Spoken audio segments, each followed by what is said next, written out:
PSL 11 کا schedule مسئلہ بننے لگا، فرنچائزز اور PCB میں ڈیڈ لاک۔ تفصیلات کے مطابق پاکستان سپر لیگ 11واں ایڈیشن آئندہ سال اپریل اور مئی میں ہوگا۔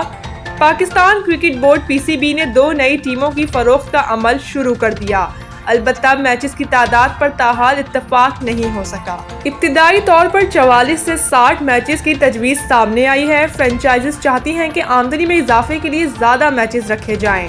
فرنچائزز کا خیال ہے کہ ابتدائی راؤنڈ میں ہر ٹیم کو کم از کم 14 میچز کھیلنے کا موقع دیا جائے، البتہ بورڈ حکام کا کہنا ہے کہ ونڈو میں کم جگہ کی وجہ سے ایسا کرنا ممکن نہیں ہوگا۔ ٹیم اونرز نے تجویز دی کہ جمعہ، ہفتہ اور اتوار کو 2 میچز رکھے جائیں تاکہ یہ مسئلہ حل ہو جائے۔ ابھی اس پر بات چیت کا سلسلہ جاری ہے۔ اس کے علاوہ ڈرافٹ یا آکشن پر بھی کوئی حتمی فیصلہ نہیں ہو سکتا۔ دوسری جانب manager partnerships and player acquisition Shoaib Khalid کی مستعفی ہونے پر PCB کو تاحال کوئی مناسب متبادل نہیں مل سکا ہے۔